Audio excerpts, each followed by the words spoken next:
Sabe aquele momento que seu filho fala que não quer ir para a escola e você fica assim, como é que eu vou resolver isso daqui? Pois é, a gente vai conversar um pouco sobre isso a partir de uma mensagem que eu recebi há muito tempo de um pai pedindo ajuda nesse momento aqui tão angustiante, que é aquele momento que a criança até às vezes finge que está doente, sabe como é que é? Você sabe muito bem, né? A gente já passou por isso.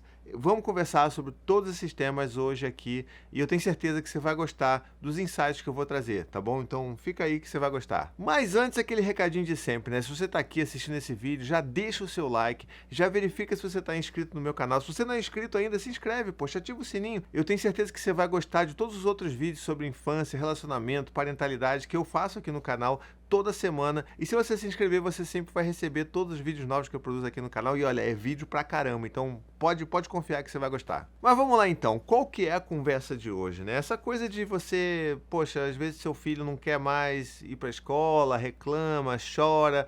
É muito difícil a gente lidar com isso. Eu sei disso, eu tenho 4, tá bom? Assim, todos eles já passaram em algum momento da vida por esse momento de não querer ir para a escola. Hoje, obviamente, quem passa mais por isso é a Corinha, né? Que tem 1 ano, vai fazer 2 anos daqui a pouquinho. E para ela, às vezes, é difícil. Ainda mais quando a Anne não vai levar junto com a gente, né? Vai só eu e ela sempre dá uma reclamadinha, quer que a mãe vá. E aí, às vezes, gruda na entrada, ali na porta, gruda no colo. Então, assim, é um processo que é difícil, mas às vezes isso acontece ou volta a acontecer com a criança mais velha, sabe? Assim, não estou falando só exatamente de adaptação escolar. Eu estou falando mais de quando a criança está bem, está adaptada, de repente acontece alguma coisa e ela não quer mais ir para a escola. Finge que está doente, finge que está com dor de cabeça, fala que está com o corpo doendo, que acha que está doente, não vai conseguir ir e tudo mais. E às vezes a gente até acha que realmente tem alguma coisa, deixa em casa e vê que a criança está ótima, está feliz, pulando por aí. E aí a gente começa a ver assim, ok, eu acho que uma criança de 5 anos acabou de me passar uma perna, né? Então, assim, acontece, tá? Acontece nas melhores famílias. E eu tenho certeza que já passou isso por aí, ou pelo menos que você já fez isso, porque nós fomos crianças, a gente esquece disso, mas a gente já foi criança, a gente já usou todos os truques e artimanhas para não ir para a escola em determinado momento. E normalmente, quando a gente fazia isso, eu acho que a lembrança maior, eu queria que você fizesse esse exercício aí também. Mas normalmente era mais uma coisa de, porque a escola é chata, né? Era mais associado ao ensino, que não era muito atrativo, era uma coisa muito rígida, muito tradicional, né? Pelo menos acho que da nossa geração, acho que isso era muito forte. Porque eu não quero, porque é chato, não sei o quê, ou porque tinha algum problema de relacionamento ali na escola. Hoje não é tão diferente disso, né? Dependendo de qual escola o seu filho está estudando, isso pode acontecer também. Mas eu acho que a gente precisa ter um olhar um pouco mais acolhedor, um pouco mais empático e tentar se distanciar, ou pelo menos fazer sentido do que aconteceu com a gente, para poder construir uma história diferente com os nossos filhos. Por que eu estou dizendo isso? Porque há um tempo atrás, um pai mandou uma mensagem para mim e ele estava ali meio preocupado com o filho que, do nada, começou a reclamar e que não queria ir para a escola e não queria, né, enfim, não chorava, reclamava, se opunha, inventava que estava com dor de cabeça. E ele veio pedir ajuda para mim e a gente começou a trocar uma ideia sobre isso.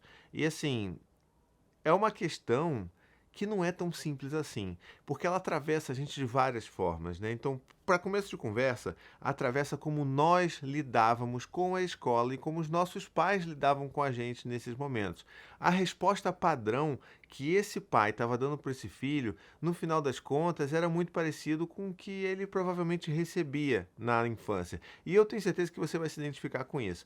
O que esse pai fazia? Ele chegava e falava: Poxa, filho, eu sei, é chato e tal, mas olha, a vida é assim, tá bom? Você tem que ir, é a sua obrigação. É chato, tem que ir. Eu também tenho que trabalhar. É chato, eu também tenho que ir. Então, assim, não dá pra não ir. A gente pode reclamar, mas tem que ir. Não tem jeito, sabe? Não tem jeito. Isso daí costuma ser uma resposta que nós ouvimos muito quando éramos crianças. E se a gente não refaz essa história, né? Não para, faz sentido das coisas, pensa, racionaliza, poxa, isso acontecia comigo, não era exatamente o que eu queria talvez um pouco mais de acolhimento naquela época, e aí a gente faz as pazes com essa etapa do nosso passado, aí a gente consegue começar a traçar um caminho diferente com os nossos filhos, que é esse caminho do acolhimento. E eu lembro, inclusive, que a primeira fala que eu fiz, a primeira resposta, né, dessa interação que eu tive com esse pai, foi nesse sentido de falar assim: olha, cara, eu sei que é difícil, mas não é exatamente esse o caminho que talvez você queira seguir com seu filho, né? Você está basicamente ignorando o que ele está sentindo, invisibilizando qualquer emoção que ele tenha e dizendo para ele que o que ele está sentindo, né, o desejo dele, as vontades dele não são importantes, são pequenas e não merecem consideração. É claro que não com todas essas palavras, né, não com todas essas letras, mas é meio que a mensagem que a gente dá, olha, é isso aí mesmo, é difícil e tal. E passa, inclusive, uma ideia também muito complicada sobre o nosso trabalho, né? Tipo assim, não, o meu trabalho é uma porcaria, eu odeio e é isso aí, eu tenho que fazer o que eu tenho que fazer. Eu sei que a realidade do Brasil ela é muito diversa, né? E assim existem diferenças, discrepâncias absurdas em termos de condições de trabalho dentro do nosso país. Mas de uma forma geral também é um pouco complicado a gente dizer para uma criança pequena que a gente faz alguma coisa obrigado porque, enfim, a gente tem que fazer isso e é isso aí, a vida é assim. Né? Ainda mais crianças muito pequenas, né? Crianças até os 7 anos, que a gente ainda tem aquela coisa da fantasia muito forte nelas. É uma coisa de trazer para eles uma tradução muito literal do mundo real, que não ajuda muito nesse momento de vida da criança, tá? Então, tinha essa questão e essa foi a primeira resposta que eu dei. Conversando mais com ele, ele tentou fazer até um exercício, né, de entender o que estava acontecendo. E olha só que curioso, ele chegou para mim e falou assim, olha, eu cheguei a conversar com ele, perguntar como é que estava. E ele, pelo que eu entendi, não estava acontecendo nada. Eu acho que estava rolando, talvez estivesse rolando bullying, por exemplo. Mas eu perguntei para ele e parece que a professora falou que ele estava tudo bem com ele e não tinha nada acontecendo. Então, assim, bullying eu acho que não é, então não é nada grave. Então ele tem que ir. Por que ele não vai querer ir? Tá de preguiça? E aí a gente volta de novo para esse lugar de que não é só porque não é bullying, um bullying configurado, que a gente vai necessariamente descartar tudo aquilo que aquela criança está sentindo ou dizer que aquilo que ela está sentindo não é importante. É importante. Eu acho que esse é o ponto central dessa mensagem daqui. É importante. Se o seu filho está chorando para não ir para a escola, então é importante para ele. Não cabe a nós, que somos pessoas que estão ali do lado de fora da situação, dizer se aquilo é importante ou não. Já é importante. A gente já parte. Isso está posto pela criança. Então acho que o primeiro passo é isso, a gente entender essa realidade e às vezes reavaliar o nosso passado, né? A nossa relação com a escola ajuda nesse processo de a gente acolher isso daí e falar assim, então assim, ele não está querendo ir. Ele não está querendo ir de zoeira, né? Ele não está querendo ir porque tem alguma coisa acontecendo. Então vamos tentar descobrir o que está acontecendo. E essa é uma das possibilidades que a gente vai fazer aqui, né? Um dos passos que a gente vai fazer aqui, que é tentar descobrir. E não é só uma conversa, sabe aquela conversa de portão de escola com o professor? E aí, tá tudo bem com ele? Não, tá tudo bem. Não aconteceu alguma coisa? Não, não aconteceu alguma coisa. Não, daí tu andou brigando, alguém andou batendo nele? Não, não aconteceu. E você vai embora. Não é isso. Esse trabalho de investigação ele é um pouco mais demorado. Requer que talvez você marque uma reunião com a professora, com a coordenadora. E isso é uma tecla que eu sempre, né, aperto aqui, que é a gente precisa entender a escola e, né, nós, pais, cuidadores, tendo uma relação de parceria. Né? Assim, os nossos filhos vão ser muito beneficiados se nós enxergarmos a nossa relação com a escola como uma relação de parceria e vice-versa. Né? Então, assim, já inclusive fiz uma palestra num evento grande, num congresso grande que teve de educação, falei com educadoras e educadoras sobre isso, todo mundo reconheceu e estava todo mundo, sabe, ávido de, poxa caramba, tomara que a gente consiga fazer com que os pais entendam que essa relação precisa ser de parceria, de troca, da gente conversar, porque está todo mundo no mesmo barco, tentando educar as crianças da melhor forma possível. Então, acho que existe um gap, existe um espaço, uma lacuna nesse lugar onde a gente enxerga a escola e que tem que, sabe, desfazer isso daí. Tem que entender que essa relação precisa ser de confiança, porque eu deixo os meus filhos lá, e também precisa ser de parceria, tá? E por que eu estou falando isso? Porque é nessa hora que a gente vai chegar e falar assim, opa, escola, professora, coordenadora, queria conversar com vocês, tem alguma coisa que eu acho que a gente precisa entender melhor o que está acontecendo. E aí você traz isso para a escola, né? Olha, meu filho não está querendo vir, está chorando, tem reclamado muito, assim, está sendo alguma coisa grande para ele. E eu queria tentar entender o que pode estar acontecendo para a gente entender o que a gente pode fazer para ajudá-lo. Não é para resolver o problema, sabe? A gente não tem que focar no problema, a gente tem que focar em ajudar os nossos filhos a lidar com aquele problema. Entende a diferença? E aí, nesse momento que você vai chegar na escola e vai falar, e aí você vai perguntar mais sobre a rotina. Como é que tá a rotina dessa criança, né, desse meu filho? Como é que ele fica? Ele tem alguma atividade que ele goste mais de fazer na escola? Tem alguma coisa que ele prefira fazer? Tem momentos que ele prefere ficar sozinho? Como é que é a relação dele com os outros amigos? Tem algum amigo que ele gosta mais de estar perto? E aí você vai investigando, né, fazendo esse CSI da vida escolar do seu filho, tentando pegar ali as minúcias, sabe? Aquela coisa do o que ele não gosta de fazer, se em algum momento ele se irrita com facilidade por algum momento, se tem alguma criança que ele realmente não bate porque personalidades são conflitantes. Então você vai tentando construir essa noção do que é o seu filho na escola, para além do. Tá acontecendo alguma coisa? Tem alguém batendo nele? Tem alguém xingando ele? Tem alguém zombando dele? Porque não é só isso, entende? Eu acho que a gente precisa cavucar um pouco mais nessa história. Esse é o primeiro ponto. O segundo ponto é que, entendendo que isso é importante para o seu filho, a gente precisa acolher os nossos filhos. E não necessariamente acolher significa, tá bom, então você vai ficar em casa e nunca mais vai para a escola, porque você não quer. E quando a gente começa a acolher, a gente começa a entender que a criança precisa se sentir segura com relação a isso, né? Então, por mais que ela vá para a escola, evidentemente, vá e até chore para ir para a escola, é diferente quando a gente se coloca naquele lugar de, poxa, filho, tá sendo tão difícil para você ir para a escola, né? Isso eu já falei para os meus filhos, tá? Esse tipo de diálogo eu já tive algumas vezes. Poxa, tá tão difícil, né, filho? Olha, você não quer ir para a escola e você não quer tanto ir para a escola que você tá aí gritando, tá chorando, não quer nem botar o uniforme da escola, que é o lugar que você gostava tanto de brincar e que eu tenho certeza que você adora ainda a escola, mas que tem alguma coisa que tá te deixando muito chateado ao ponto de você não querer ir para a escola. Caramba, eu queria tanto que fosse diferente, filho. Eu queria que não fosse ruim pra você. Eu queria que esse momento que a gente estivesse se arrumando para a escola não fosse um momento de choro, fosse um momento de diversão, de alegria. Eu queria entender o que a gente pode fazer para melhorar esse momento, para você poder ir para a escola não se sentindo tão mal, porque a gente vai para a escola. Mas o que será que a gente pode fazer para fazer com que, né, esse processo, esse momento não seja um momento tão ruim assim, tão difícil para você? Percebe a diferença?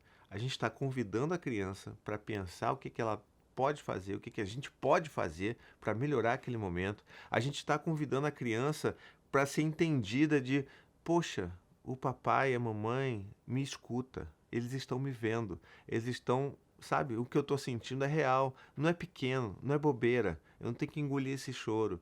Puxa, então isso é real. Você pode até complementar, né? Tipo, tá tão chato pra você que você até disse que tava com febre, que tava com dor de cabeça e não era nem muita verdade isso, né?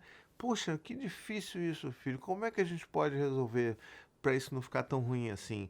O que será que tá acontecendo? Será que o papai pode te ajudar de alguma forma que isso não seja tão ruim? E você vai trabalhando.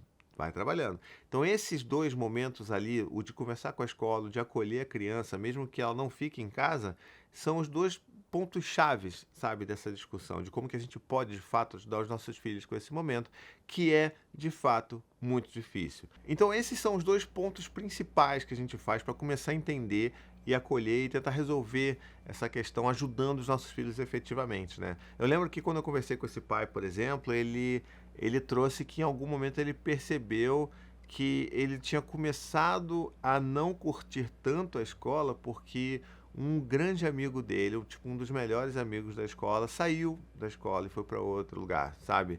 E aí depois parece que aconteceu um outro afastamento nesse sentido com um outro coleguinha.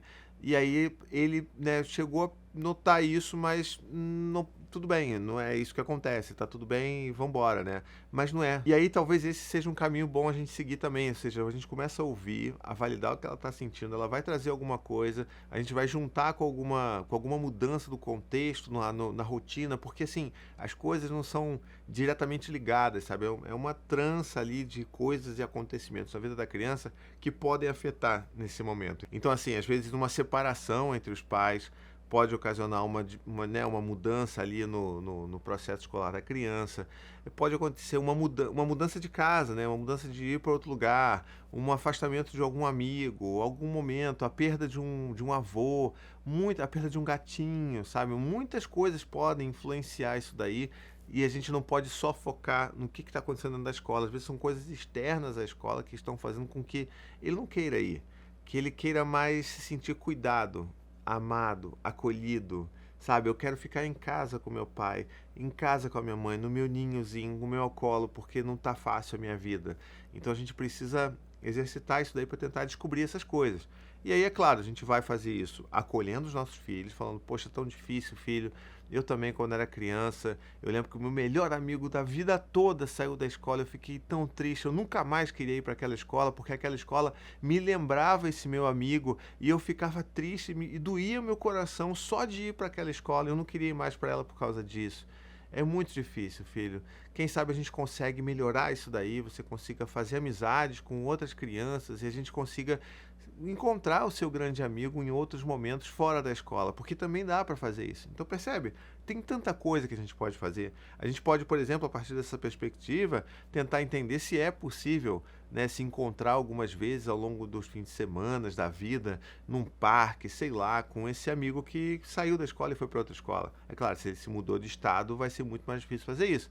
Mas às vezes é uma possibilidade. Então você pode seguir nesse caminho, você pode inclusive tentar descobrir naquela reunião que você fez com a escola qual que é a criança que o seu filho está mais próximo, que tem um pouco mais de contato e afinidade, e talvez conversar com os pais dessa criança, de poxa, vamos fazer uns programas aí fora da escola, vamos, sei lá, vamos numa pracinha, fazer um piquenique no fim de semana que vem, vamos, sabe, tentar fazer esses encontros fora da escola ajudam muito a fortalecer o vínculo do seu filho com essas outras crianças, né? Pode ser uma, pode ser várias, enfim. Mas isso tudo também é um movimento que é importante e que vai ajudar o seu filho a criar esse vínculo seguro com as outras crianças, e isso vai ser transportado também como uma segurança para dentro da sala de aula. É assim que a gente deveria estar olhando esse tipo de discussão e não vai sim porque você é obrigado, porque você tem que ir, eu não quero saber, se não está acontecendo nada grave na sua vida. Tá, né? Porque se não tivesse, ele não ia estar querendo ficar em casa e fingindo que está com febre para não ir para a escola, né? Então, era essa discussão que eu queria trazer para vocês aqui. Eu espero que tenha feito sentido. Deixa nos comentários se fez sentido para você e te ajudou de alguma forma. Me ajuda compartilhando então esse conteúdo lá nas suas redes sociais. Me marca no Instagram. Adoro ver o pessoal me marcando no Instagram, vendo meus conteúdos novos, acompanhando semana a semana tudo que eu produzo. Então, vai lá, me dá essa ajuda. Provavelmente você vai ajudar alguém a ter esse tipo de reflexão, tá legal? E, inclusive, você também pode se tornar um apoiador no meu trabalho. Olha só que legal, lá no apoia.se/paizinho, com R$ 15 por mês, você se torna um apoiador, me ajuda a manter esse trabalho que há quase 11 anos eu tenho feito aqui na internet, de promover essas discussões de uma forma acessível e gratuita. Vai lá, você me ajuda e de quebra você ganha aquela recompensa de estar fazendo parte do meu grupo secreto no WhatsApp, uma comunidade muito bonita de pessoas que querem se ajudar e ajudam também a manter esse meu trabalho aqui funcionando, tá legal? Não esquece também de dar o seu joinha aqui, tá bom? Verificar se você não está inscrito no meu canal e a gente se vê na próxima. Tchau, tchau!